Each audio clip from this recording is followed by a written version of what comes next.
الله الرحمن الرحيم الحمد لله فاطر السماوات والأرض جاعل الملائكة رسلا أولي أجنحة مثنى وثلاث ورباع يزيد في الخلق ما يشاء إن الله على كل شيء قدير ما يفتح الله للناس من رحمة فلا ممسك لها وما يمسك فلا مرسل له من بعده وهو العزيز الحكيم يا أيها الناس اذكروا نعمة الله عليكم هل من خالق غير الله يرزقكم من السماء والأرض لا إله إلا هو فأنى تؤفكون وإن يكذبوك فقد كذبت رسل من قبلك وإلى الله ترجع الأمور يا أيها الناس إن وعد الله حق فلا تغرنكم الحياة الدنيا ولا يغرنكم بالله الغرور إن الشيطان لكم عدو فاتخذوه عدوا إنما يدعو حزبه ليكونوا من أصحاب السعير الذين كفروا لهم عذاب شديد والذين آمنوا وعملوا الصالحات لهم مغفرة وأجر كبير.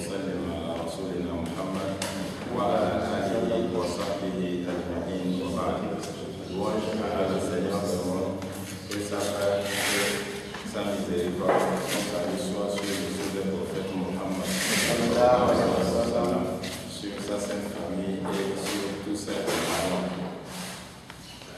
La sourate qui est celle sur laquelle au sujet de laquelle nous allons parler est sourate al-Hujurat, c'est sourate 49. Il s'agit de sourate les appartements. Parce que Hijr en arabe, c'est un appartement. Donc quand on dit Hujurat en arabe, ça fait les appartements. Et les appartements ici, à quoi on fait allusion? On fait allusion aux maisons.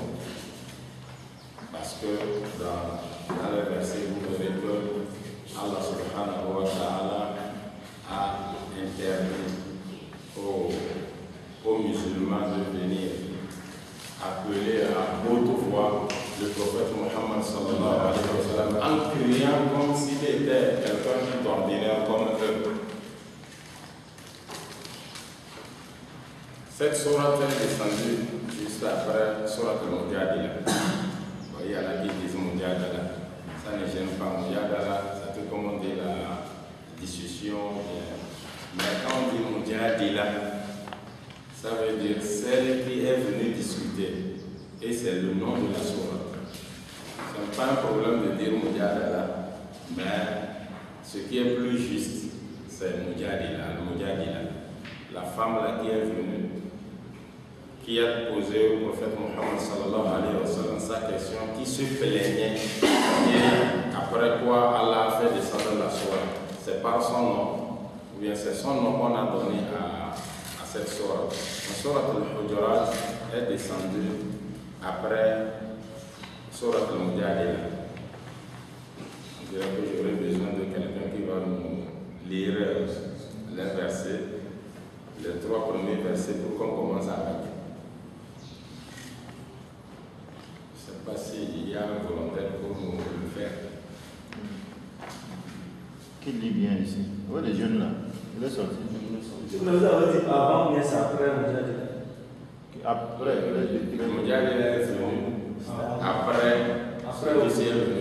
Hujurat est descendu après Mujadila. Ça va mieux indiqué pour le faire ça. Sourate 49. Sourate les appartements. Nous avons prié, qui est notre sort. Les 3 premiers, n'est-ce pas? Oui, les 3 premiers versets. أعوذ بالله من الشيطان الرجيم بسم الله الرحمن الرحيم يا أيها الذين آمنوا لا تقدموا بين يدي الله ورسوله واتقوا الله إن الله سميع عليم يا أيها الذين آمنوا لا ترفعوا أصواتكم فوق صوت النبي ولا تجهروا له بالقول كجهر بعضكم لبعض أن تحبط أعمالكم وأنتم لا تشعرون إن الذين يغضون أصواتهم عند رسول الله أولئك الذين امتحن الله قلوبهم للتقوى لهم مغفرة وأجر عظيم.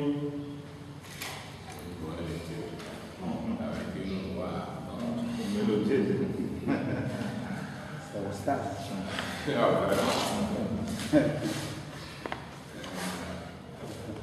Cette sourate est Madaniya et j'aurais souhaité ne pas dire Madaniya en français, poser la question qu'est-ce que nous appelons sourate Makkiya et qu'est-ce que nous appelons sourate Madaniya,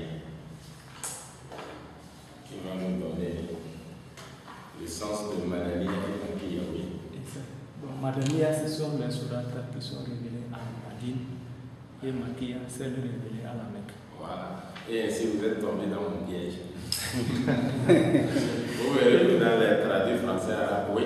Alors moi j'aimerais donner une autre définition. Oui. Sourate Madaniya, c'est la sourate qui a été révélée après le Hijra. Et Sourate Makkiya, c'est celle qui a été révélée avant le Hijra. Voilà, c'est pourquoi il est tombé dans mon piège. C'est que quand on dit Makkiya, ça vient de la Mecque.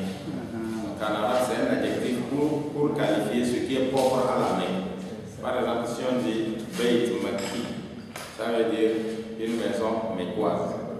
Lorsqu'on dit Beit Madani, ça veut dire une maison médinoise.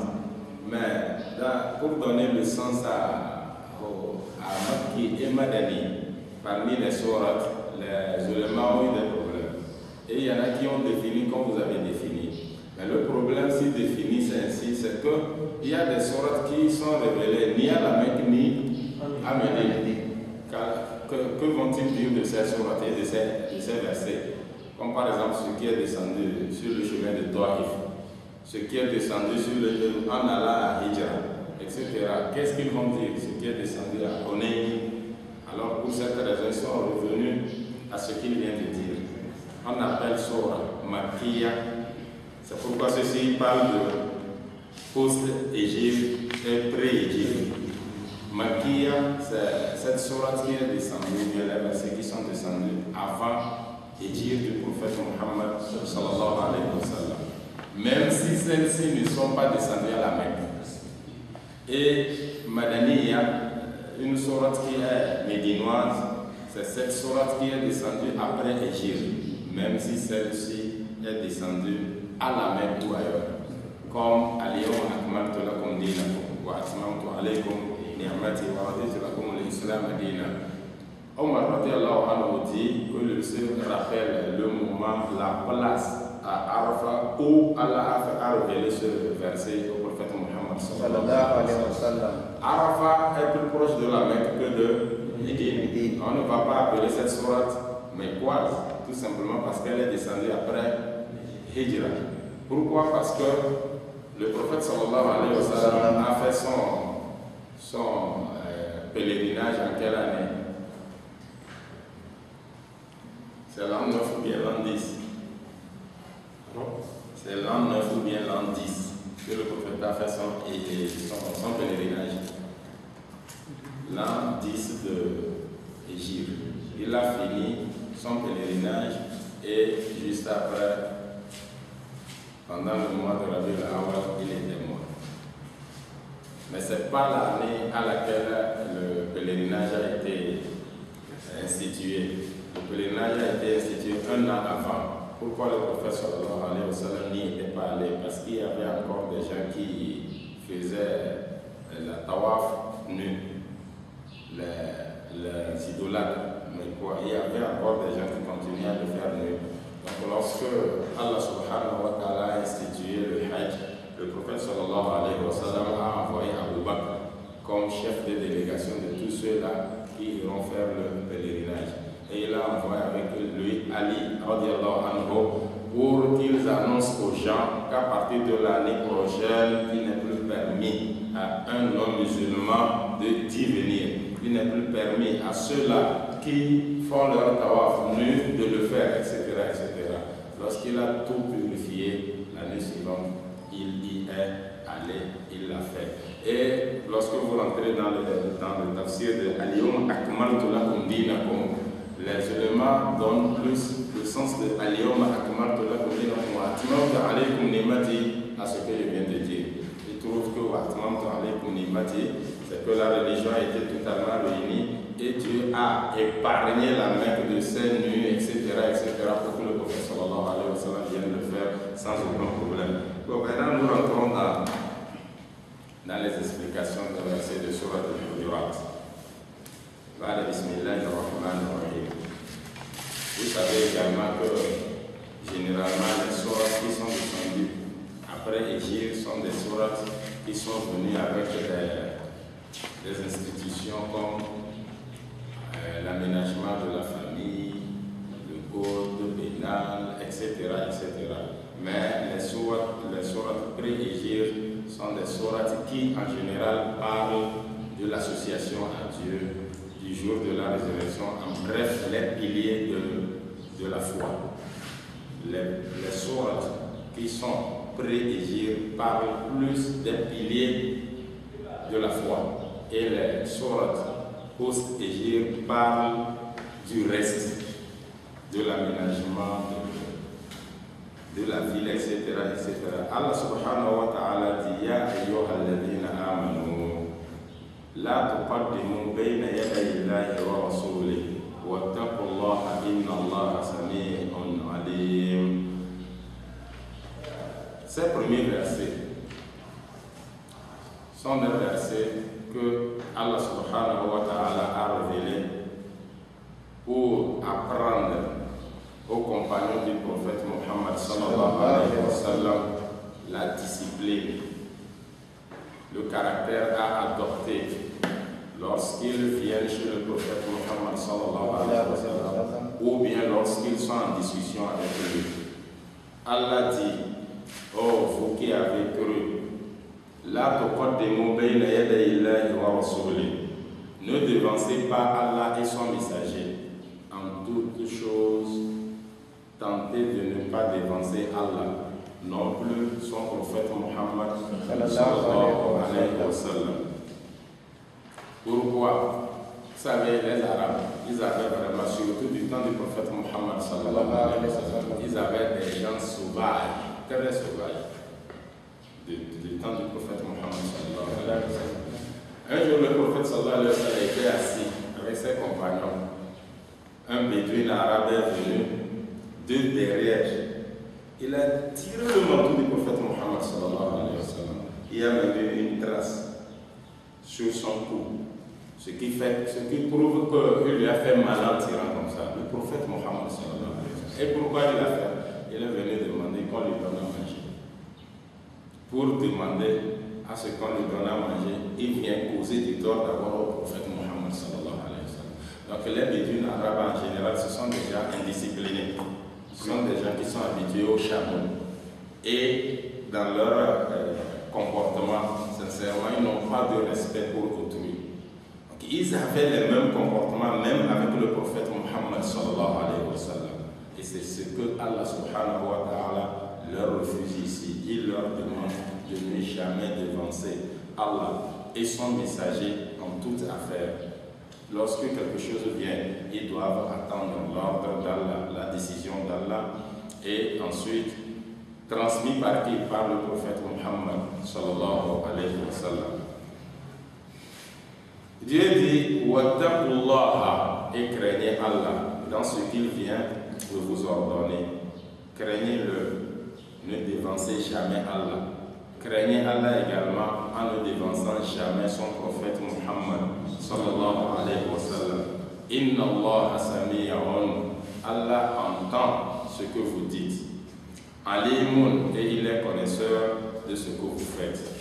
Alors pour cette raison, il faudrait que tout musulman puisse connaître la discipline à adopter envers Allah et envers son prophète Muhammad sallallahu alayhi wa sallam.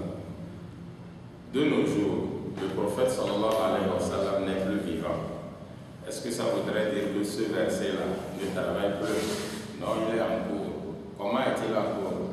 Le prophète sallallahu alayhi wa sallam a dit Al-Ulama warasatul anbiya, que les ulémas sont les héritiers des prophètes.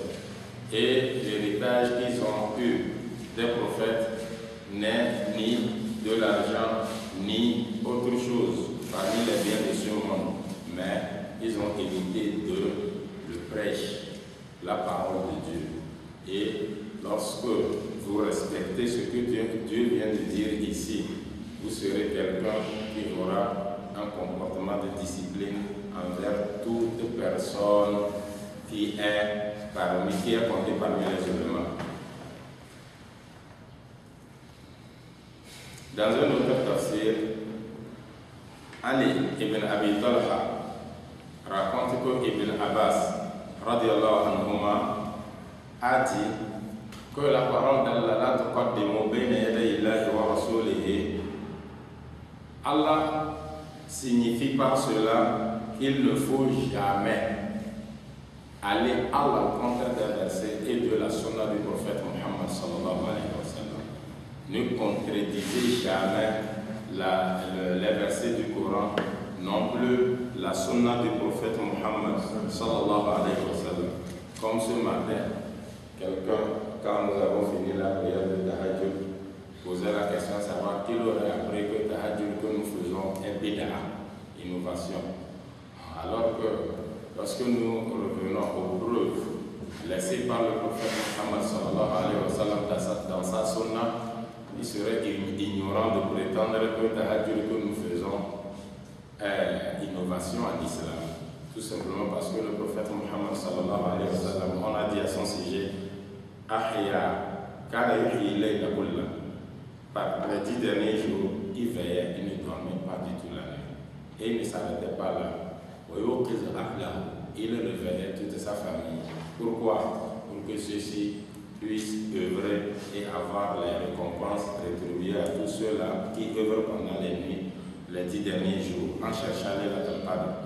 Donc, si quelqu'un, en connaissant tout ceci, prétend que ce que nous faisons est innovation, c'est que cette personne aurait elle-même des innovations à son niveau et tente de nous faire croire que personne n'est à l'abri des innovations. Tout comme le darwinisme.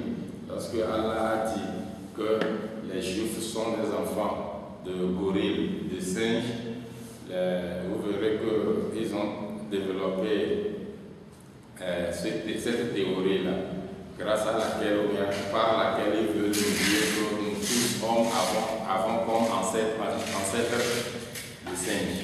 Comme ça, ce n'est plus une injure contre eux, mais contre toute l'humanité. C'est la même chose que les gens qui disent que Tahajjud et Bid'a sont en train de faire. Allah subhanahu wa ta'ala dit Ya ayyuhalladhina amanu la tarfa'u aswatakum fawqa sawti an-nabi. Ce qui avait dit dans le premier verset était plus général. À présent, Allah rentre dans les détails. Comment discuter avec le prophète Muhammad sallallahu alayhi wa sallam. Il dit La tarfa'u aswatakum fawqa sawti an-nabi. Oh, vous qui avez cru, n'élevez pas vos voix au-dessus de la voix du prophète Muhammad sallallahu alayhi wa sallam. Lorsque vous venez parler avec lui, tentez de modérer votre voix. Et c'est un signe de discipline au sujet du prophète Muhammad sallallahu alayhi wa sallam. Il dit également ولا تجهروا له بالقول كجهر بعضكم لبعض أن تحبط أعمالكم وأنتم لا تشعرون. Il dit, ne haussez pas le ton en le parlant. Premièrement, lorsque vous parlez avec lui, que votre voix ne soit pas plus haute que sa voix. Deuxièmement, même si c'est vous seul qui parlez avec lui, modérez votre voix pour ne pas crier sur le prophète Muhammad sallallahu alayhi wa sallam. Ça fait deux choses différentes. J'ai discuté avec M. Kolani. Bon, c'est moi qui ai commencé à parler. Je peux commencer à parler en criant en même temps. Sans qu'il me réponde, on ne peut pas dire que j'ai haussé plus ma voix que sa voix. Donc Allah subhanahu wa ta'ala demande aux compagnons et aux musulmans, lorsqu'ils viennent s'adresser au prophète Muhammad sallallahu alayhi wa sallam, de modérer leur voix, de parler avec respect. Secondo, lorsqu'ils sont en discussion avec lui, il arrive qu'ils disent quelque chose qui ne leur plaît pas. À ce moment, il ne faut pas élever sa voix sur sa voix parce que ce qu'il a dit ne vous plaît pas. Je ne sais pas si vous voyez la différence. Il y a des choses différentes qui sont interdites là-dedans. Et il y a une personne que nous dirons que cette personne est l'ancêtre des chiites qui a fait cela contre le prophète Muhammad sallallahu alayhi wa sallam. Lorsque le prophète sallallahu alayhi wa sallam est revenu de Hunayn et il a partagé le butin. Vous savez que dans le partage de ce butin-là, il a partagé selon notre entendement inégalement. Mais lui ne fait rien sans rien. C'est par révélation qu'il fait les choses. Il va donner par exemple à Abu Sufyan, il lui donne par exemple 100 chameaux. Alors que parmi les gens de Médine, vous aurez des gens qui n'ont même pas eu un seul chameau. Donc il y a des gens qui se sont révoltés et ils ne se sont pas tus. Mais il y en a même qui disent que nous avons logé, etc., etc. Le prophète, il était étranger chez nous. Maintenant, il a retrouvé les siens et nous oublie. Les gens l'ont dit. Donc il y avait une personne là-bas qui n'a même pas pu se retenir. Cette personne s'est levée et dit, c'est ce que tu prétends, et Dieu professeur, c'est ce que tu prétends que c'est Dieu qui a envoyé cette injustice entre nous. Pourquoi est-ce que tu donneras à certains le triple, quadruple, etc., alors que nous on n'a rien? Et en colère en même temps, il est sorti. Et le prophète sallallahu alayhi wa sallam disait à ses compagnons, des gens comme ceux-ci, méfiez-vous d'eux, parce que ce sont des gens qui sont rentrés dans l'islam et qui ressortent très vite de l'islam en ayant le manteau de l'islam comme une flèche qui vient d'un arc. Parce que la flèche est tellement rapide, elle pénètre le corps et ressort sans qu'on ne sente que cette flèche est rentrée dans le corps. Que les gens comme ça, c'est comme ça ils sont. Alors il a mis en garde les musulmans contre eux. Il y a même la description de la personne de cet individu-là.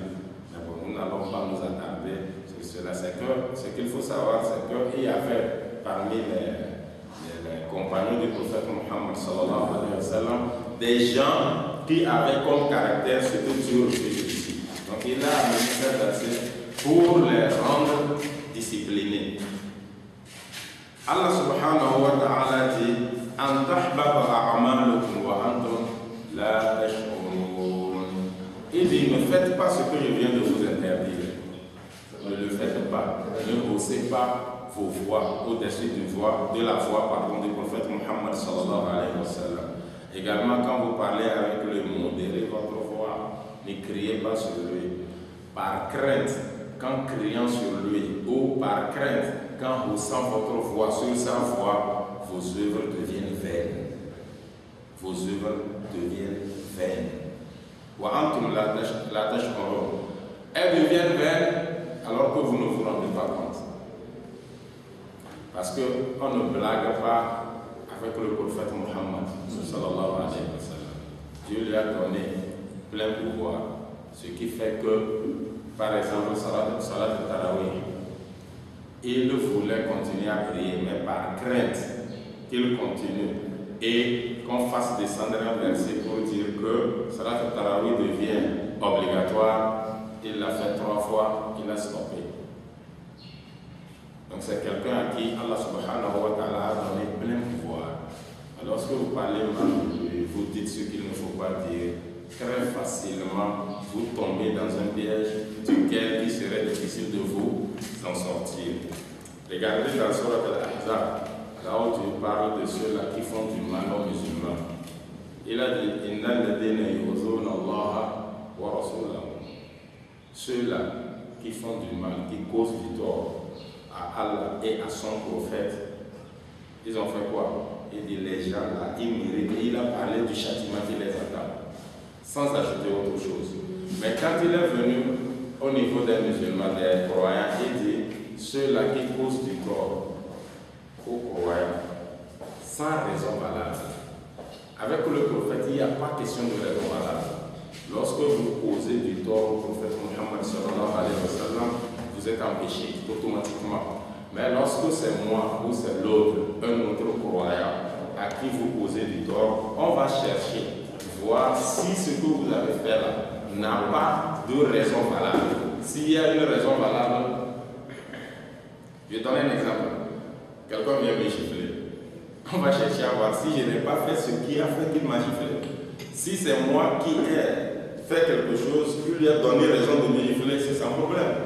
Mais le prophète Muhammad sallallahu alayhi wa sallam, lorsque vous venez le gifler, quoi qu'il a eu à vous faire, vous n'avez pas raison avec lui. C'est parce qu'on se comprend. On se comprend.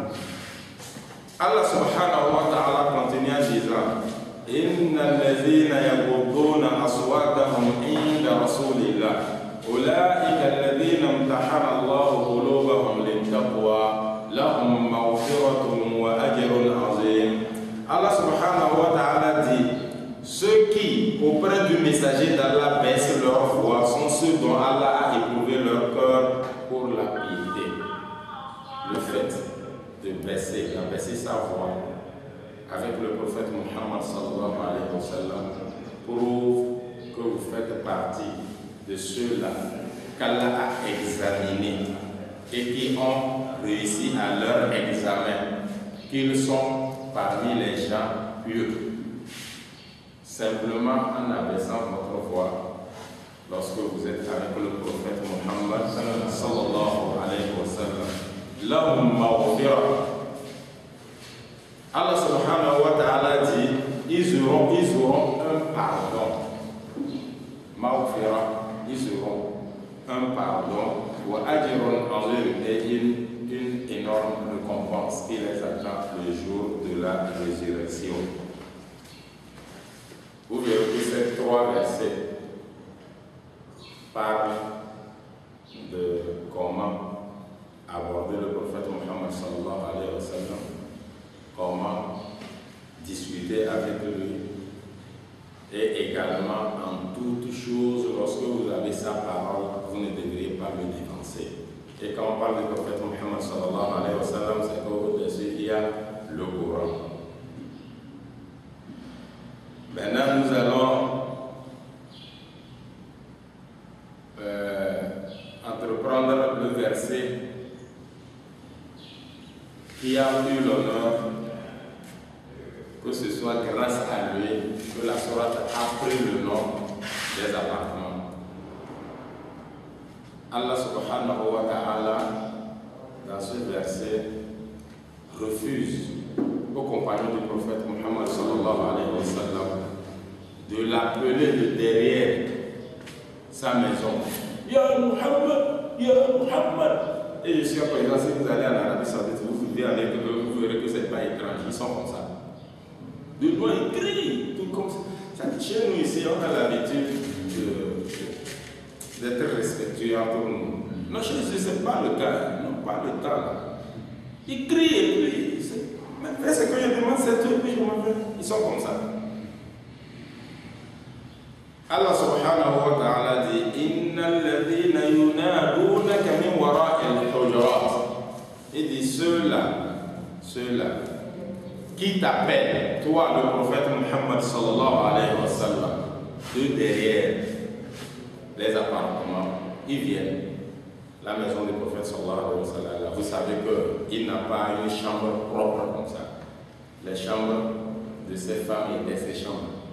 Donc, celle à qui appartenait le tour, il était chez elle. C'était comme ça. Les 9 femmes. Donc, il y a des gens, ils viennent, ils cherchent le prophète Mohammed sallallahu alayhi wa sallam. De derrière, ils crient, Ya Muhammad. Ils crient comme ça jusqu'à arriver devant la maison. Et il y a un sahaba qui l'a fait. Lorsque ce verset est descendu, le prophète Mohammed sallallahu alayhi wa sallam a envoyé chez lui. Il a envoyé quelqu'un d'aller voir qu'est-ce qu'il dit. Quand on est allé chez lui, il dit, je suis un homme d'enfer. Parce que ce qui vient d'arriver ne frappe que moi. C'est mon travail, c'est ce que je faisais. Il se plaignait, il ne voulait même plus sortir. Et le prophète sallallahu alayhi wa sallam a envoyé de nouveau celui qu'il avait envoyé d'aller lui dire que non, il n'est pas un homme d'enfer, mais il est un homme du paradis. Tout simplement parce que lorsque vous voyez quelqu'un qui a commis un péché ou bien des péchés et qui par regret se condamne, c'est que cette personne est de bon cœur. Et c'est une personne également qui est prête à se repentir. Voilà la raison pour laquelle le prophète Mohammed sallallahu alayhi wa sallam, il a la révélation également, il ne peut pas lui dire qu'il est quelqu'un du paradis sans la révélation. Donc c'est pas la révélation qui lui a dit cela. Lorsqu'on lui a rapporté, c'était là qu'il s'est détendu et il a commencé par ressortir. Sinon, il se condamnait, il se disait que c'était contre moi les versets là.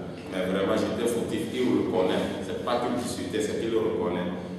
Allah subhanahu wa ta'ala dit que ceux-là qui viennent et t'appellent à haute voix de derrière la maison ou bien les maisons, la plupart d'eux, comme nous disons en nos vernaculaire, la plupart d'eux n'ont pas de tête. C'est-à-dire ce sont des gens qui ne raisonnent pas. Parce que, imaginez la place du prophète Mohammed, sallallahu alayhi wa sallam, comparé à nos dirigeants aujourd'hui. Je ne parle pas du président de la République, je ne parle pas des ministres, je ne parle pas des députés, etc., etc. Je parle d'un simple commissaire dans un commissariat. Est-ce que tout ce qu'on vient de nous dire ici, quelqu'un parmi nous peut tenter d'aller hausser la voix, crier, etc. sur un commissaire? Pas un préfet, un commissaire. Même un maire de la commune, ça ne se fait pas. Donc ce sont des bonnes manières. Et par clémence de notre Seigneur, il a révélé tous ces versets pour guider le peuple de Muhammad sallallahu alayhi wa sallam. Parce que s'il ne le faisait pas, il y aura toujours des gens qui vont commettre ces péchés-là. Parce que tous ceux-ci sont des péchés. Il y aura qui commettront toujours ces péchés et cela ne fera qu'agrandir le mauvais côté de notre communauté. Alors que notre communauté, comme le dit Allah subhanahu wa ta'ala, est la meilleure parmi toutes les communautés depuis que la terre est terre ou depuis que l'humanité existait. Allah subhanahu wa ta'ala rentre maintenant dans un autre cas. C'est un cas qui concerne ceux-là qui diffusent les informations ou bien ceux-là qui apportent des fausses informations. Avant que ce verset ne descende, il y avait quelqu'un que le prophète Mohammed sallallahu alayhi wa sallam a envoyé vers une communauté juive. La personne est venue embrasser l'islam. Et le prophète sallallahu alayhi wa sallam lui a détaillé ce qui est obligatoire jusqu'à parler de la zakat. Donc, l'entente entre eux et le prophète sallallahu alayhi wa sallam était qu'il devait retourner chez les leurs, chez les siens, pardon.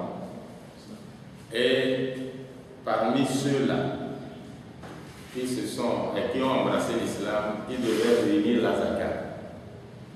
Et le prophète sallallahu alayhi wa sallam devait envoyer quelqu'un pour aller prendre. Lorsque lui est arrivé, il a fait de son mieux pour réunir la zakat. Mais le lendemain matin, le jour du rendez-vous, pardon, il n'a pas vu l'envoyé du prophète sallallahu alayhi wa sallam. Par intuition, il a eu peur. Il a eu peur. Et il a dit au sien, le prophète sallallahu alayhi wa sallam devait envoyer ce matin quelqu'un prendre ce que j'ai remis de vous. Je ne le vois pas, je n'ai pas un bon pressentiment. Le prophète sallallahu alayhi wa sallam par après a envoyé quelqu'un pour aller prendre ses attaques. En venant, il a rencontré des gens. Au lieu d'aller jusqu'à celui chez qui on l'a envoyé, ça a arrêté en route, sans dire un mot à quelqu'un. Il est revenu au prophète sallallahu alayhi wa sallam que lorsque lui était allé, cet homme-là a refusé de lui remettre ce qu'il a récolté comme zakat et a même tenté de le tuer, si ce n'est pas qu'il a fui. Voilà. Un compagnon du prophète Mohammed sallallahu alayhi wa sallam. Le prophète sallallahu alayhi wa sallam, imaginez, s'il n'avait pas de sang-froid, il devait en même temps sortir un contingent et envoyer contre eux. Mais avec son sang-froid, il a envoyé une délégation vers les gens là. Et il les a rencontrés. Eux, ils venaient vers le prophète parce que l'homme là disait que lui avait un mauvais pressentiment. C'est chez toi que le prophète sallallahu alayhi wa sallam nous envoyait. Il dit, également aussi je m'en vais chez lui parce que tel il dit, lorsqu'il a envoyé vers toi, tu as refusé de lui remettre ce que tu devais lui remettre et tu as même tenté de l'éliminer. Et lui a crié, il dit, jamais, je ne l'ai même pas vu, jusqu'à dire qu'il m'a demandé de lui remettre, il l'a envoyé et j'ai refusé, ça ne s'est même pas passé. Il est venu jusqu'au prophète Mohammed sallallahu alayhi wa sallam pour s'innocenter. Et juste après, Allah subhanahu wa ta'ala a révélé ces versets-là pour éviter à nous les musulmans de nous empresser lorsque une nouvelle nous parvient pour ne pas causer du tort à des gens et regretter après. Allah subhanahu wa ta'ala dit, Ya ayyuhallazina amanu, vous qui avez cru, oh vous qui avez cru, in ja'akum fasiqun binaba fatabayyanu. Lorsqu'un pervers, pourquoi Allah subhanahu wa ta'ala a dit pervers ici, fasiq? Parce que un fasiq en arabe c'est quelqu'un qui connaît le péché, il sait que ce n'est pas bon de le faire. Il ne mécroit pas, mais il le fait. Comme par exemple, quelqu'un qui sait que la fornication est illicite en islam, haram. Mais il n'a pas pu se retenir. Il ne contredit pas le verset qui dit que la fornication ou bien l'adultère est illicite. Mais seulement il n'arrive pas à se retenir et il le fait. Donc il continue par être musulman, mais pervers, tout simplement parce qu'il connaît un péché, que c'est un péché, mais il n'arrive pas à s'arrêter de le faire. Voilà un pervers. Pourquoi ici Allah a utilisé ce nom? Parce que celui qui n'est pas un pervers, lorsqu'il amène une nouvelle, il apporte une nouvelle, on travaille avec. Prenons le cas de Ramadan. Lorsque une seule personne digne de confiance vient déclarer qu'elle vient de voir la nouvelle lune de Ramadan ou le début de Ramadan, automatiquement on commence Ramadan. Une seule personne.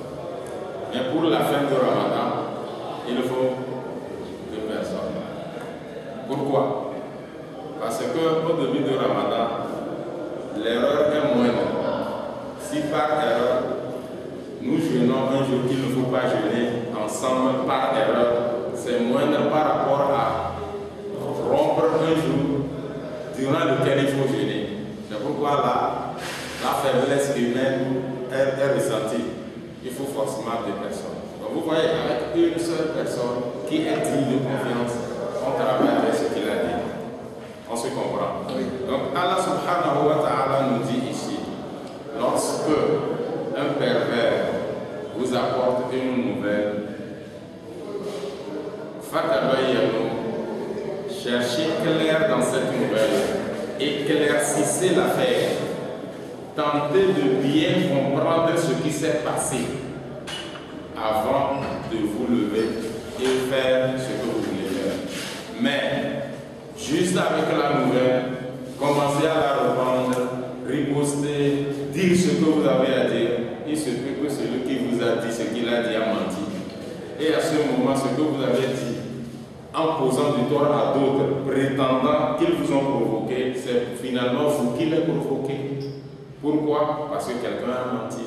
Alors, lorsqu'une nouvelle vous parvient, ne vous levez pas pour faire quoi que ce soit, jusqu'à chercher clair dans l'affaire. On se comprend. Une fois, en ce qui concerne l'exemple que j'avais donné avec le bulletin après Hunayn, il y avait un compagnon du prophète Mohammed sallallahu alayhi wa sallam qui est entré chez lui et lui a dit: oh, toi, messager de Dieu, tout le monde parmi les miens dit, tout le monde dit que maintenant tu as retrouvé les tiens, tu nous oublies. Et le prophète sallallahu alayhi wa sallam lui a posé la question: et toi, qu'est-ce que tu dis? Toi, tu dis quoi?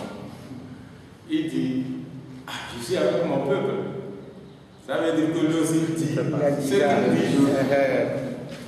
Le prophète sallallahu alayhi wa sallam, qu'est-ce qu'il a fait? Il lui a dit: réunis-moi tout le monde, réunis-les-moi. Et il les a réunis, assises entre lui et eux. Il leur a demandé ce qu'il a gêné. Ils se sont exprimés. Et le prophète sallallahu alayhi wa sallam, il leur a dit: choisissez-vous entre la vie d'ici par ce monde, ou bien vous choisissez l'au-delà. Parce que tout ce que j'ai partagé et au sujet duquel vous ne vous taisez pas font partie des biens de ce monde. Je leur ai réservé ce bien-là pour maintenir leur cœur dans l'islam. Alors que vous, je me suis réservé à vous pour vivre avec vous, mourir chez vous et être enterré chez vous. Que choisissez-vous? Tous, avec des larmes aux yeux, disaient: nous préférons le prophète sallallahu alayhi wa sallam avec nous. Voyez-vous, le prophète sallallahu alayhi wa sallam, une nouvelle lui est parvenue. Il a cherché à comprendre qu'est-ce qui se passe. Il a vu que c'est une nouvelle de groupe qui se répand entre eux. Il les a réunis et ils se sont compris sans aucun problème, sans incident. Donc, entre nous également, lorsqu'il y a une nouvelle, il faut tenter de bien comprendre la nouvelle avant de la divulguer, avant de réagir. Si nous revenons également à l'accusation injuste que les gens ont eu à faire contre Aïcha radiallahu anha, que jusqu'à présent les chiites tiennent comme une preuve contre Aïcha qu'elle a vraiment commis l'adultère. Vous verrez que la nouvelle, comment s'est-elle répandue? C'est que lorsque Aïcha radiallahu anha est arrivée à Médine avec ce compagnon du prophète Mohammed sallallahu alayhi wa sallam qui tenait le chameau, il n'était pas assis avec elle sur le chameau, il tenait le chameau alors que Aïcha était assise sur le chameau. Donc ils entraient. La première des choses c'était: oh, tout ce Sahara-là, 2 personnes, hommes et femmes, vont le traverser sans qu'il ne se passe quelque chose. C'est pas possible. C'est comme ça que ça a commencé. Et ça a été dramatisé pour devenir par après. Ça a commencé par qui? Par Abdullah ibn Ubay ibn Salul, le chef des hypocrites. C'est la tête même des hypocrites. C'est comme ça que ça a commencé. Mais qu'est-ce qui s'est passé? Ceux-là qui ont divulgué la nouvelle, Hassan ibn Thabit en faisait partie. C'est parce que vous le connaissez, le poète du prophète Mohammed sallallahu alayhi wa sallam. C'est celui-là qui récitait des vers contre les Mécois, mécréants. Et le prophète sallallahu alayhi wa sallam lui disait: attaque-les avec tes vers. L'ange Gabriel est avec toi. Le prophète sallallahu alayhi wa sallam lui disait cela. Cette nouvelle, quand elle était venue, elle se partageait de partout, etc. Mais au moment où Allah a innocenté Aïcha, Hassan bin Thabit et deux autres personnes, une autre personne ont été chicotés pour avoir accusé Aïcha de quelque chose qu'elle n'a pas fait. Alors que Hassan bin Thabit est croyant, il n'est même pas hypocrite. Mais on a eu la preuve qu'il a divulgué la nouvelle. D'où cette nouvelle. Et il n'a pas 4 témoins. On l'a chicoté. Je ne sais pas si on se comprend. Il est croyant, on ne doute pas de sa croyance. Mais celui par qui ça a commencé, parce qu'on n'a pas eu de preuve claire contre lui, il n'a pas été chicoté. Hassan bin Thabit a mis 4 témoins.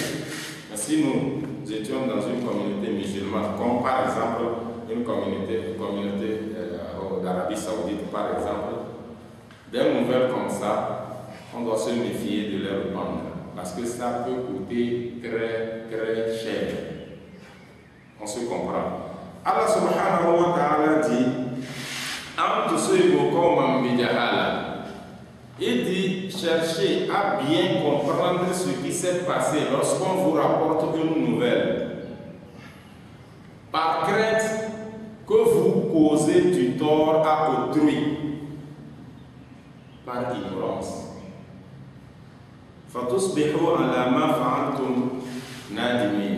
Après avoir causé du tort à autrui, vous faites maintenant partie de ceux-là qui regrettent parce que ce que vous venez de faire n'est pas censé. Vous l'avez fait par ignorance sur une personne qui ne le mérite pas.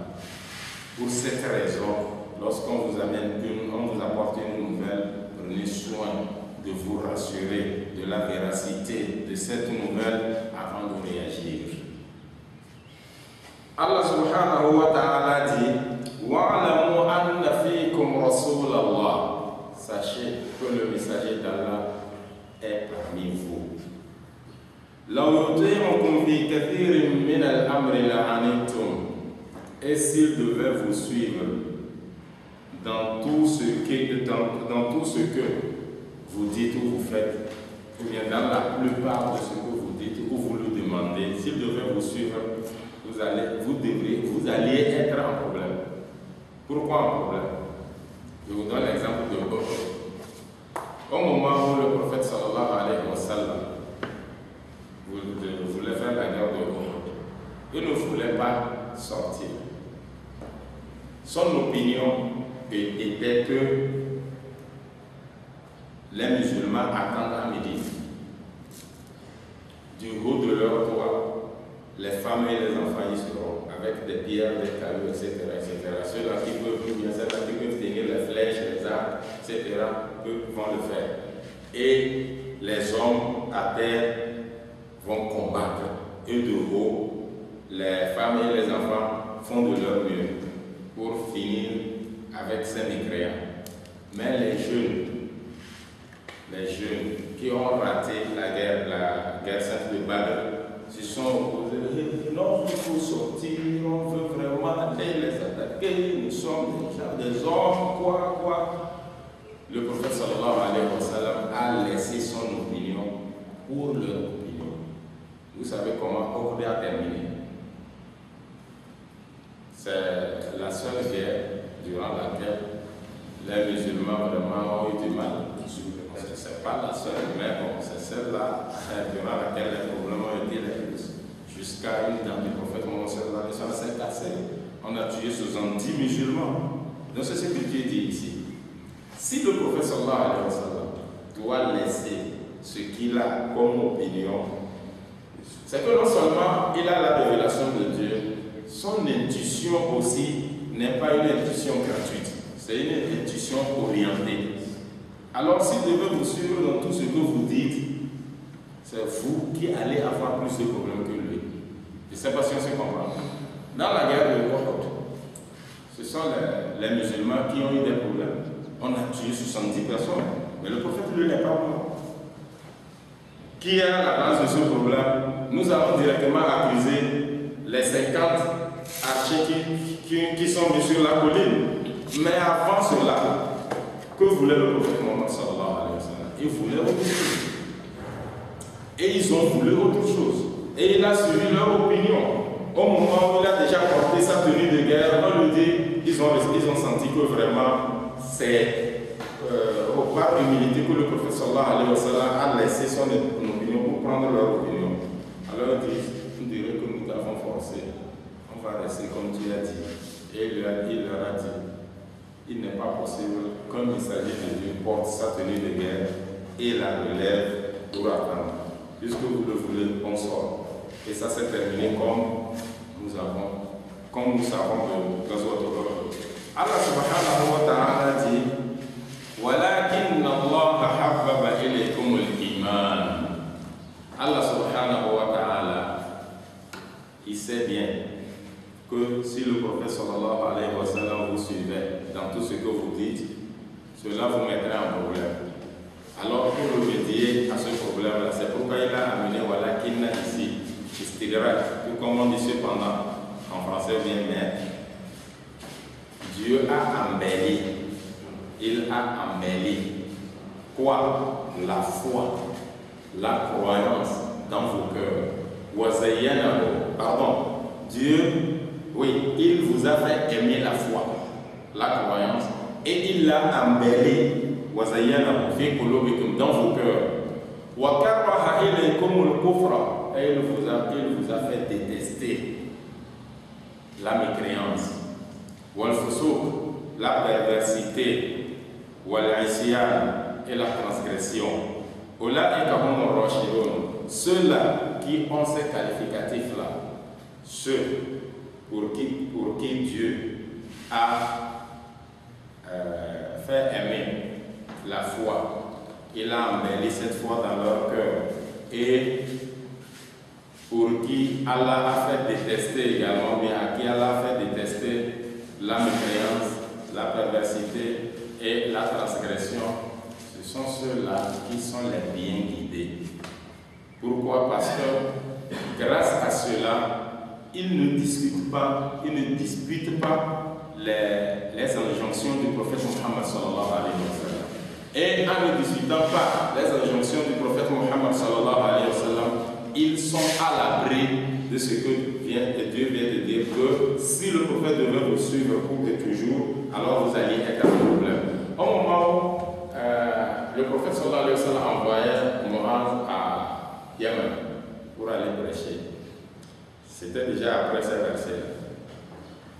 Mu'adh, radiallahu anhu, avant de partir, le prophète sallallahu alayhi wa sallam lui a dit, vas-y sans te retourner, et vas-y directement.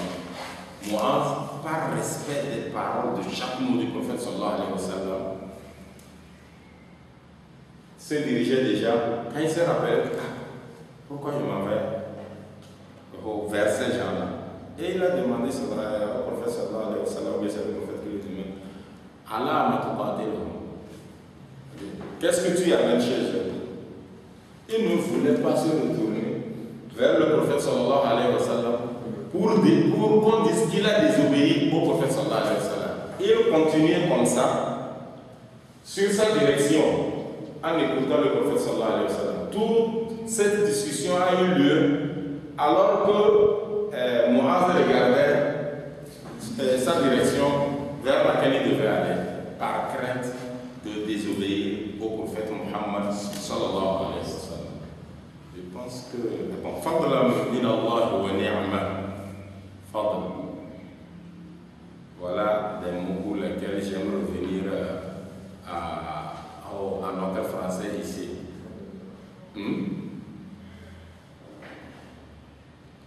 C'est là, en effet, une grâce.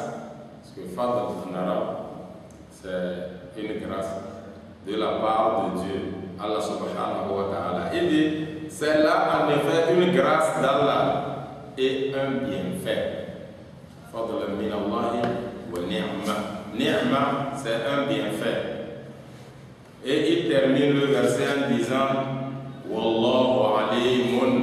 Allah subhanahu wa ta'ala est connaisseur de toutes choses. Quand on dit à une personne alim, c'est que cette personne connaît quelque chose. Mais quand on dit à Allah subhanahu wa ta'ala alim, ça veut dire que c'est lui qui connaît toutes choses. Est-ce qu'il y a un homme qui connaît toutes choses? Ça n'existe même, ça ne peut même pas exister. Avec quelle tête il va tout connaître? Avec quelle tête? Bon, si on disait oui par exemple, revenons à la biologie, est-ce qu'il connaît lui-même tout ce qui le constitue? Et ça c'est l'anatomie, la morphologie, etc. Rentrons dans le côté concret. Qu'est-ce qui lui fait réagir comme nous réagissons? Il faut connaître tout ça. C'est pourquoi Dieu dit, on nous a donné comme savoir un minimum, un peu. Allah subhanahu wa ta'ala dit, Allah est omniscient, il connaît toutes choses et il est également le sage. Il ne fait rien par erreur. Tout ce qu'il fait est juste. Et lorsqu'il met quelque chose à une place, c'est que c'est la place de la chose. Imaginez, est-ce qu'une fois quelqu'un parmi nous a dit que mais vraiment si on avait les yeux d'un porc, ça allait être bon. Nous on n'a pas des éperviers contre lesquels on doit se protéger. Mais le coq et la poule a besoin des yeux là-bas pour boire et se protéger. La sagesse de Dieu fait que toute chose est à sa place. Je pense que c'est là qu'on va s'arrêter. Et moi je pensais que jusqu'à midi et demi là c'est vraiment une longue période. Mais ça arrivait très vite. Il y a même demandé qu'on ajoute. Quand c'est intéressant, c'est comme ça. Intéressant, l'air pareil, courte. Mais vous savez, comme on ne s'exprime pas beaucoup en français là, souvent quand s'exprimer en français, on dirait qu'on a des problèmes. Oui, c'est pas comme quand on s'exprime avec notre langue maternelle.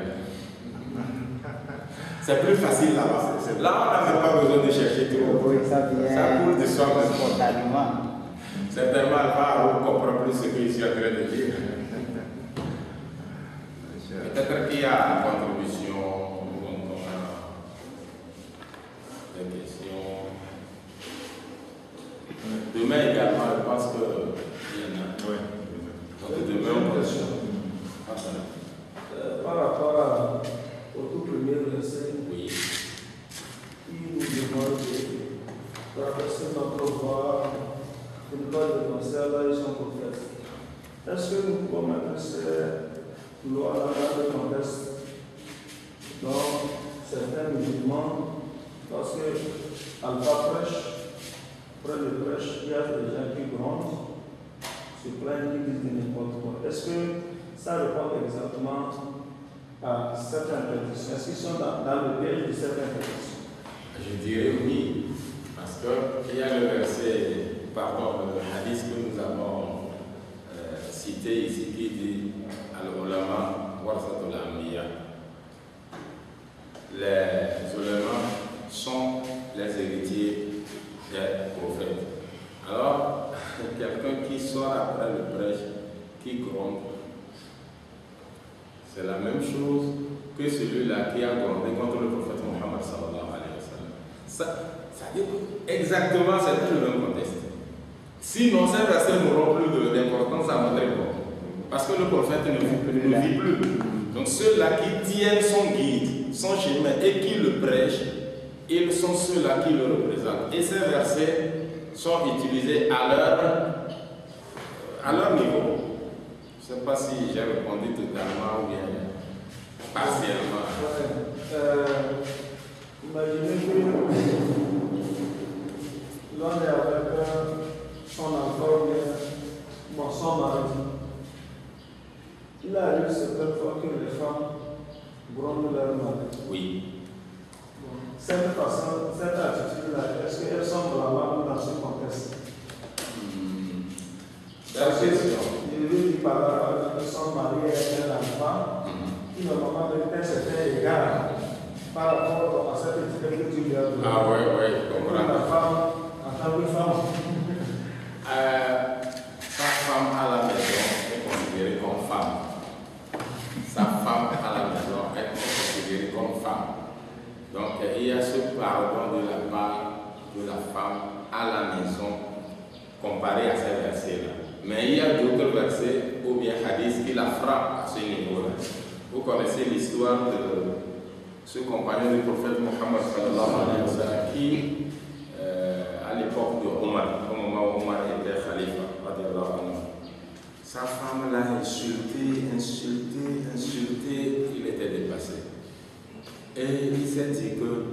par patience, il s'est retenu.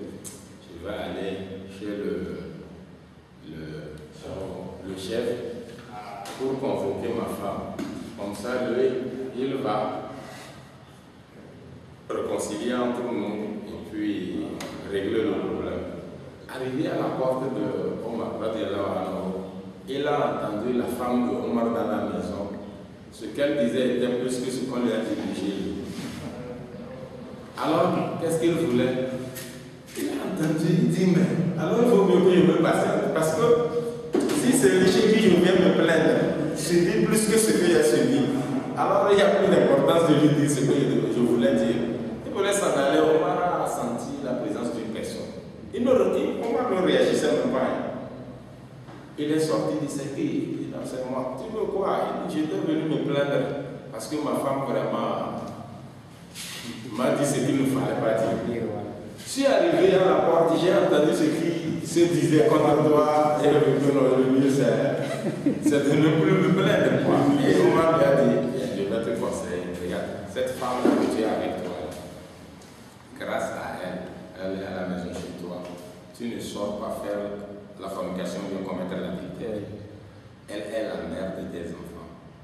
Et toutefois que tu sors, c'est elle qui s'occupe de toute la maison et de l'éducation de tes enfants.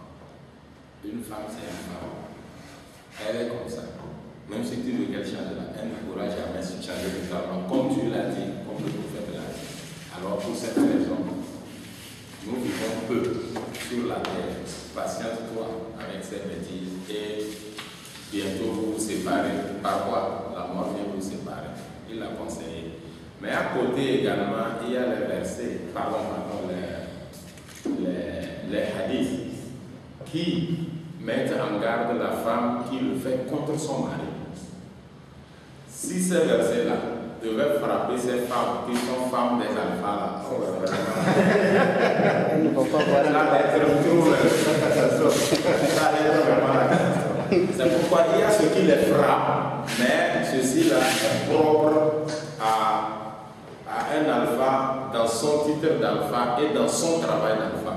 Mais quand c'est dans le foyer, c'est autre chose. C'est pourquoi actuellement à notre université, dont je viens de vous donner le nom, il y a aussi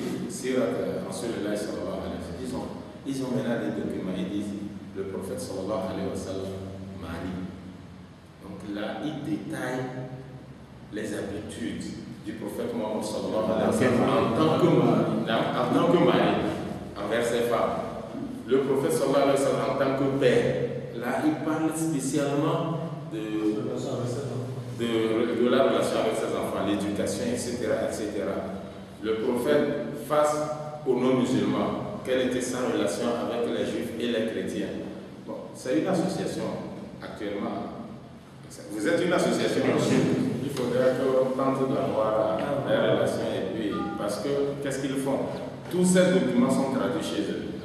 Sincèrement, il serait difficile d'avoir une grande quantité, mais même une seule copie est suffisante pour avoir au moins les choses avec nous. J'ai avec moi ce que le prophète a apporté à l'humanité. Un petit document comme ça, il avait moi, si je savais, j'allais l'apporter. Peut-être qu'il allait être le premier qui allait servir. Dans ce cas, cette nuit, je dois tenter de finir de le lire parce que je n'ai pas encore lu. Alors qu'il ne faut pas donner sans le lire. Peut-être qu'il y a autre chose. Oui, j'ai une question intermédiaire par rapport à ce que vous venez de dire. Elle concerne par rapport au nombre d'épouses du prophète Mohammed sallallahu alayhi wa sallam. Nous savons qu'il n'est pas permis à un musulman de dépasser 4. Il y a eu 9 au même moment. Il y en a qui disent qu'elles étaient même au total 11. Il y en a qui disent qu'elles étaient même 15 dans. Donc, je voulais entre-temps poser cette question, mais je n'ai pas eu le temps de le faire comme l'occasion s'est présentée. Et je vais poser cette question. Bon, ma seconde question, c'est par rapport au masseur courant, là, parce que je l'ai avec moi. Et moi, je le considère comme un courant traduit simplement. Donc, je ne sais pas si par rapport à votre tafsir, il détaille un peu c'est-à-dire le système tafsir que vous avez par rapport à ce. à la deuxième question. Les livres que nous avons sont des essais de traduction. Lorsque vous n'êtes pas initié et vous le prenez, il y a des choses que vous n'allez pas comprendre, tout simplement parce que ce n'est pas un tafsir. Pourquoi ce verset est descendu? Il parle de quoi? Qu'est-ce que les ulémas ont dit de ce tafsir? Ça ne se trouve pas ici. Mais lorsque vous prenez par exemple le Coran, Ibn Kathir, lorsqu'ils vont vous dire tafsir Ibn Kathir, l'explication du Coran selon Ibn Kathir, lui parle tout comme celui-ci par exemple. Il parle tout comme celui-ci. Et actuellement même, vous savez que le meilleur des tafsirs, c'est le tafsir Tabari. C'est le meilleur en tout. Il y a ce tafsir en français. Oui. Actuellement, ils l'ont traduit également en français. Je ne l'ai pas, bien sûr. Mais si vous voulez avoir le tafsir, ce sont les documents, les exemples de ces documents-là que vous allez tenter d'avoir. Mais lorsque vous prenez ce livre-là et vous avez des tafsirs, des assises de tafsir où vous allez, il vous sert. Il vous sert. Parce que vous prenez de celui qui fait ce tafsir-là ce qu'il faut ajouter pour que ça soit une sauce. Là, vous avez seulement de l'eau. Alors, lui va vous donner le piment, les ingrédients, comme ça vous avez la sauce. Donc, c'est un essai de traduction, pas un tafsir, pas une explication, je veux dire. Mais il y a également la version d'un Nigérien là. Daoud. Lui, ce qu'il a fait est mieux que ceci. Parce que en bas, il tente de vous donner des directives pour comprendre les versets. Le minimum est là pour comprendre. Si vous l'avez, c'est ça, comme vous l'avez passé. Oui, même parfois il y a des artistes qui prennent. Donc là, il est plus proche de tafsir. Ce livre est plus bon que celui-ci si vous voulez vraiment un tafsir. Maintenant, le deuxième côté, vous avez parlé de nombre de femmes. Le nombre de femmes. Le prophète Mohammed. Allah lui a permis de prendre plus que 4 femmes. Et lorsqu'il a dit, lorsque vous rentrez dans Surat Al-Ahzab, vous verrez qu'il a dit cela est propre à toi, exclu pour tout autre musulman, que ce soit Abu Bakr, c'est qui. Il lui a permis de prendre le nombre de femmes qu'il veut. À un moment donné, il était à 9 femmes, il a descendu à notre verset, ne prend plus sa femme. Et ça s'est arrêté. Donc, c'est une particularité au prophète Muhammad sallallahu alayhi wa sallam. Je ne sais pas si vous me comprenez. Mais vous savez qu'il y a parmi les sectes des gens comme les chiites et autres là, qui prétendent que 9 là, c'est la sunna même. Ce qu'ils disent, c'est une khiftum. Fankihu ma taba lakum min an-nisa mathna. Dieu dit, prenez parmi les femmes que vous aimez, mathna 2, wa ruba. Ils ont pris waw là, comme et un plus. Et. Donc ils prétendent que prenez 2, wa sulasa. Ensuite 3, ça fait 5, wa ruba, ça fait 9. Mais vraiment, cette traduction, c'est une traduction ou bien une explication totalement erronée. Parce que le prophète sallallahu alayhi wa sallam ne l'a pas dit. Ses compagnons, qui sont ceux-là qui étaient, qui comprenaient plus l'arabe, ne l'ont pas dit. Et ils ne l'ont pas compris ainsi. Ce ne sont pas eux qui vont venir comprendre plus que ceux-là. Je ne sais pas si vous comprenez. Par exemple, pour faire le tafsir, vous savez qu'il y a tafsir ra'i, c'est tafsir que lorsque vous faites, vous ne vous basez pas sur les explications d'autrui. Parmi les conditions, c'est que vous soyez quelqu'un qui comprend la langue arabe, la vraie. Parce qu'actuellement, même les Arabes ne comprennent pas l'arabe. Voilà pourquoi il faut forcément étudier pour comprendre l'arabe. Et même lorsque vous étudiez, il y a trop de mots étrangers qui sont venus gâter la sens. C'est parce que se comprend. C'est pourquoi de nos jours, vous voyez que lorsque vous donnez un tafsir qui est totalement différent de tous les tafsirs précédents, automatiquement on rejette. C'est parce que se comprend. Le prophète sallallahu alayhi wa sallam parlait des 3 premiers siècles qui sont les meilleurs. Parce que c'est maintenant que vous découvrez un nouveau tafsir. C'est pas que vous avez pu appliquer un verset sur un événement. Ça, c'est autre chose. Avoir un autre tafsir à votre manière, ça veut dire que votre siècle est meilleur du côté du tafsir que les 3 premiers siècles. Ce que disait les ulama. C'est pas si on s'est compris. Donc le prophète sallallahu alayhi wa sallam avait cette permission d'épouser plus que 4 femmes. Et cela est particulier à lui seul. Pas même ses califes, etc., etc. Nul autre n'a ce droit. Et c'est à travers le Coran qu'Allah lui a permis cela. C'est un accord par rapport à ça pour expliquer effectivement, bien que les compagnons n'avaient pas compris la catégorie de 9, même durant la vie du prophète, il y a déjà des gens convertis. Voilà, merci. Au-delà des 4, mais il leur a été recommandé de Hadith Taïs. Il est venu embrasser l'islam. Il avait 10 femmes. 10. Le prophète sallallahu alayhi wa sallam lui a dit, en embrassant l'islam, qu'il devait aller choisir 4 et laisser le reste. C'était obligatoire parce qu'un musulman ne pouvait pas avoir plus que 4 femmes. Merci. C'est une bonne conclusion. C'est pourquoi souvent on a besoin de certaines personnes. Oui. Une question par rapport au nombre de femmes dont vous avez parlé de 9. Et en même temps, dans votre explication, quand vous expliquez les appartements, vous avez dit que le professeur n'avait pas sa chambre propre. Oui. Et qu'il faisait la ronde selon le groupe des femmes. Oui. On nous dit également que la plupart des femmes du prophète, c'était peut-être des vieilles, bien des femmes sans mari qu'il a essayé de prendre pour ne serait-ce que les protéger simplement. Donc il n'y avait pas d'intimité entre eux. Est-ce que vraiment, par rapport à ce que vous avez dit, comme il y a...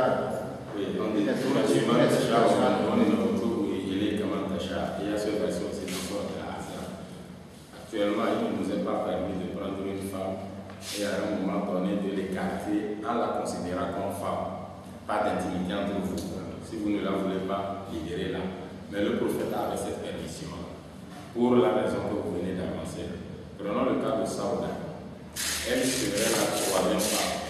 Parce qu'il y a eu divergence entre elle et Aïcha, qui est la première après Khadija. Donc, il y en a qui disent que c'est Aïcha, mais elle était petite. Et il y en a qui disent que c'est Saouda qui est la première juste après Khadija.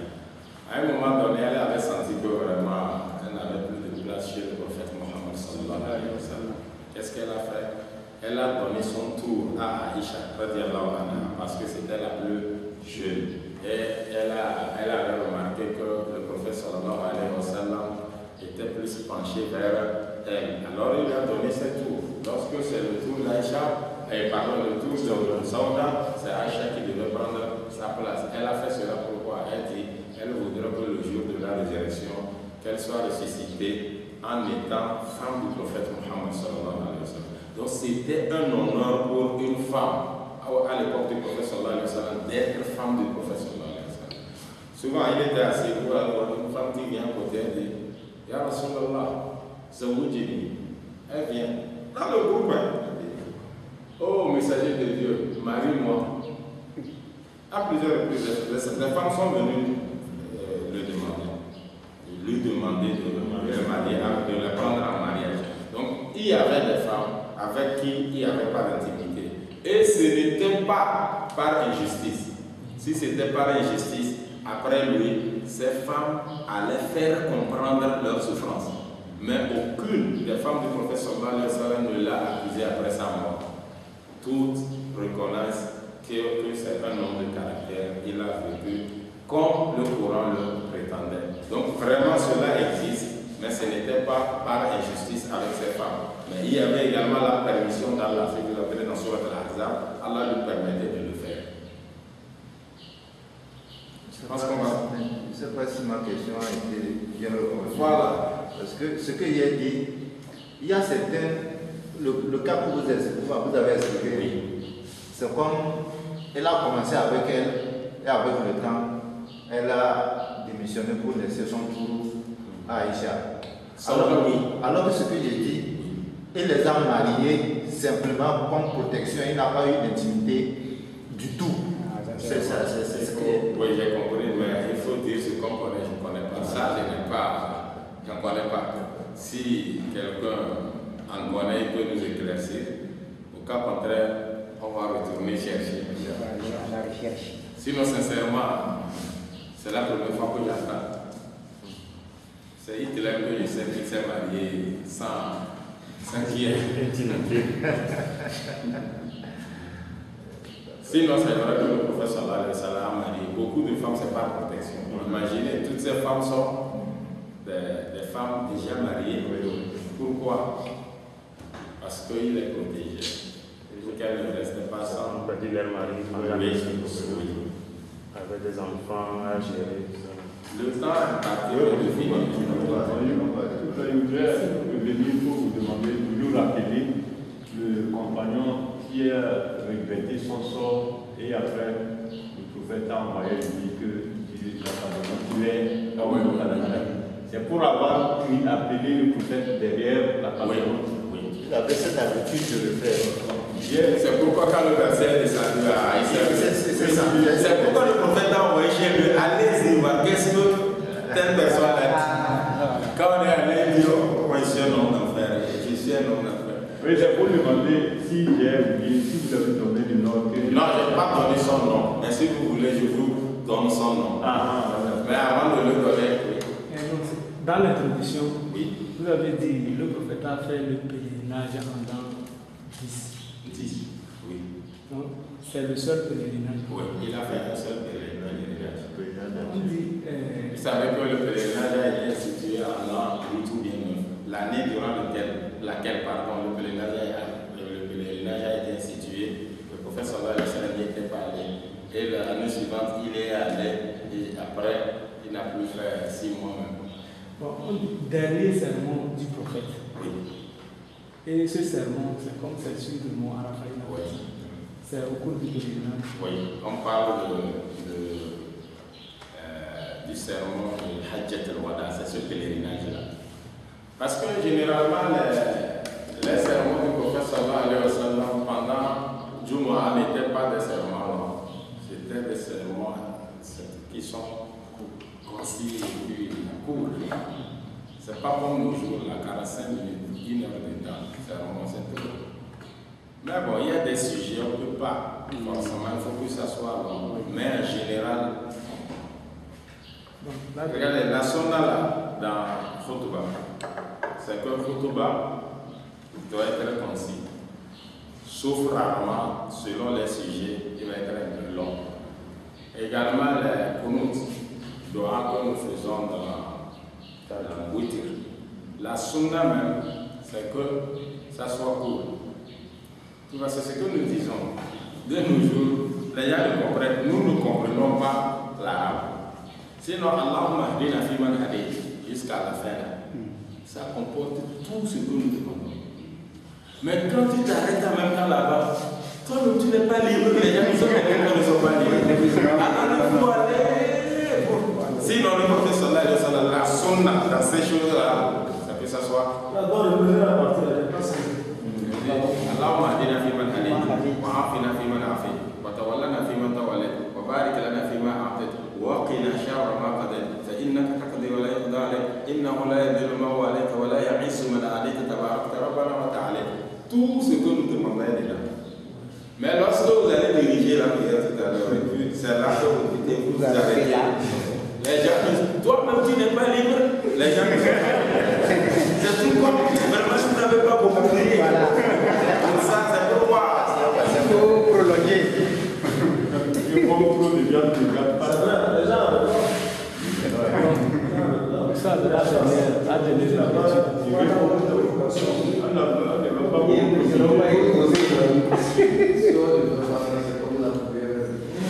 après, il n'est pas essentiel.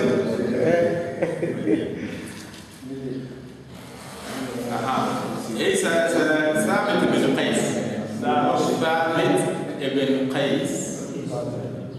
Sinon, vous l'avez donné. Vous l'avez donné. J'avais dit Qais, quelque part. C'est comme ils aimaient le nom là. Il aimait beaucoup. À leur époque. Le secrétaire aussi, c'est ça. Celui qui. Zayd bin Thabit.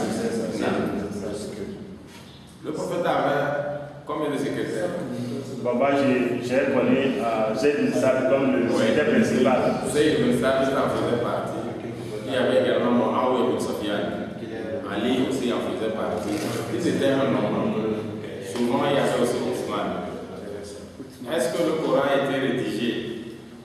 Tout le Coran a été rédigé du vivant du prophète Mohammed sallallahu alayhi wa sallam. Rédigé en tant que document ou bien en tant que révélation? Et passe. En tant que révélation. Et passe. En tant que révélation, oui. Oui, réuni. Oui. Il a été, c'est ce que je voulais dire. Il a le Coran. Tout le Coran a été écrit du temps du prophète. Mais comme nous disons, il n'avait pas de chambre pour. C'était pas des feuilles. C'était sur des pierres, des omoplates, etc. La chambre du prophète sallallahu par exemple chez Aïcha, s'il se lève pour faire la prière annuelle, il n'y avait pas de place. Il devait soulever le pied de Aïcha pour faire la prosternation. C'est-à-dire que c'était très restreint. Donc si on gardait les choses là chez lui, en rien de temps, la chambre devait être remplie. Voilà pourquoi. On va s'arrêter là parce qu'on a vraiment dépassé le temps, même si on avait accusé de retard. Quand vous avez parlé de la chambre de Aïcha, ça m'a rappelé un frère. Non. Et j'ai voulu que ensemble on fasse une prière aussi pour nous. Il est déjà décédé parce que les parents sont là. Je ne sais pas si vous avez souvent visité sa chambre. Non. Un homme de fidèle. Quand vous allez dans sa chambre, vraiment, ça va vous rappeler la vie. C'est un homme tellement modeste que vraiment, quand vous allez dans sa chambre, c'est tellement petit, avec son petit lien côté, ça, tout est serré quoi. Et puis une fois je l'ai interrogé pourquoi cette situation dit que mais lui n'est pas meilleur que le prophète. Il a voulu vivre dans cette modestie là. Donc tout ce que lui a commencé à faire, c'est après ça que moi j'ai appris que c'est quelqu'un qui gagnait plus de 175 000 francs. Mais à ce que je sache, il n'a pas plus que 3 complets. Il a cousu les complets des enseignants. Avec les enseignants, les complets, il a touché la c'est ça qu'il a cousu. Et tout l'argent qui vient, soit c'est dans la mise en charge de la nutrition de sa famille, de l'éducation de ses enfants et tout ce qui concerne l'association islamique. C'est quelqu'un qui soutient la popularité. Il prend en charge les problèmes des élèves de l'aide, des élèves qui ont des problèmes, c'est la bonne Vous ne m'avez pas tout coupé. Tu sais que moi, au moment où je voulais aller à l'école arabe, c'était un super problème. Mais c'est quelqu'un, il est rentré dedans, on dirait que c'est un parent, moi, ou bien un frère, ou bien quoi. Il est rentré pleinement dedans. Et il prend le temps de t'écouter, de te conseiller, de t'orienter. Ça dit que c'est quelqu'un, sincèrement, que Dieu lui donne le pareil. Et puis c'est pourquoi, à un moment donné, les gens criaient qu'il a dit que le prophète n'a pas construit de maison, c'est pourquoi il ne construit pas, etc. Les gens racontent, c'est ça, les gens racontaient des tas de choses contre lui, sur lui, alors qu'il ne l'a pas fait. Que Dieu lui donne le paradis. Aujourd'hui, nous nous sommes rappelés de lui, un jour, on va se rappeler de nous aussi. On s'arrête là pour le début. Il faut le faire l'invocation. L'invocation, c'est ça que je remarque ici à Haroun, c'est lui qui va le faire aujourd'hui. Allah